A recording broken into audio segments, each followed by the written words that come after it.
आज हम उसी दूसरे पाठ के शेष भाग का अध्ययन करेंगे।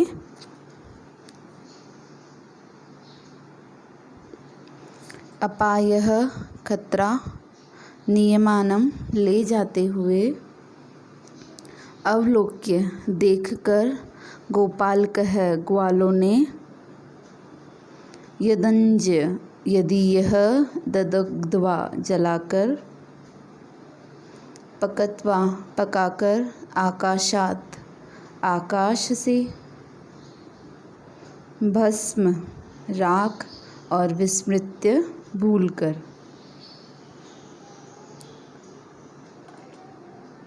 अत्र एकः अपायोऽपि वर्तते आवाभ्यां नियमानं त्वामवलोक्य जनाः किञ्चित् वदिष्यन्ति एव। यदि त्वम् उत्तरं दास्यसि तदा तव मरणं निश्चितम्। अतः त्वम् अत्रैव वस। तत्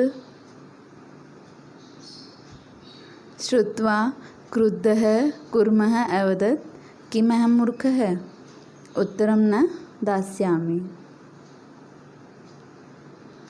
किञ्चिदपि न वदिष्यामि। अतः अहं यथा वदामि तथा युवां कुरुतम्। एवं काष्ठदण्डे लम्बमानं कूर्मं पौरः अपश्यन् पश्चाद् अधावन् अवदन् च अहो महदाश्चर्यम् हंसाभ्यां सह कूर्मोऽपि उड्डीयते। कश्चित् वदति यद्ययं कूर्मः कथमपि निपतति तदा अत्रैव पक्त्वा खादिष्यामि।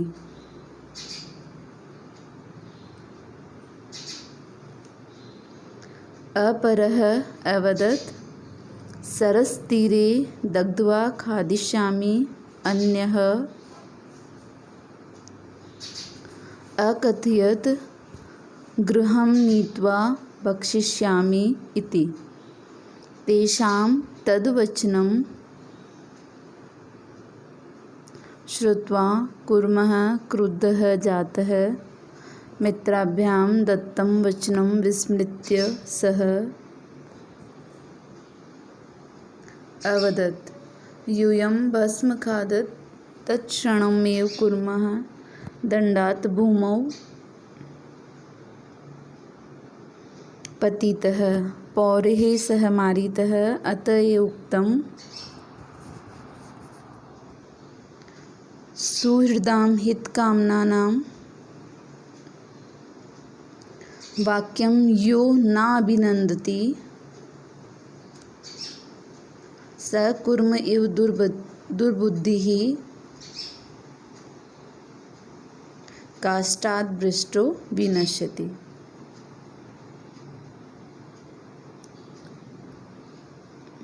अब इसका अनुवाद करेंगे कि जब कछुए ने अपने मित्रों से पूछा कि क्या मित्रों तुमने उस मछुआरे की बात सुनी और एक उपाय बताया, तो हंस बोले ये उपाय तो है लेकिन इस उपाय में भी एक खतरा है। हम दोनों द्वारा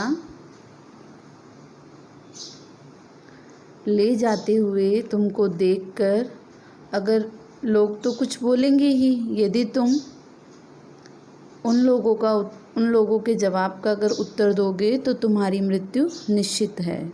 इसलिए ऐसा करो कि तुम यहीं पर ही रहो। वह सुनकर गुस्से से भरा हुआ कछुआ बोला, क्या मैं मूर्ख हूँ जो मैं उनके जवाब का उत्तर दूंगा। अर्थात मैं उत्तर नहीं दूंगा और कुछ भी नहीं बोलूँगा।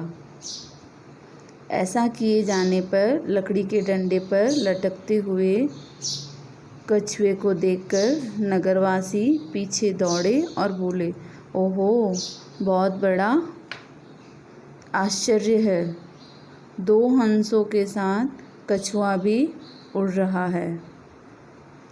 कोई बोला, यदि ये कछुआ किसी भी प्रकार से नीचे गिरता है तो यहीं पर पकाकर खाऊंगा।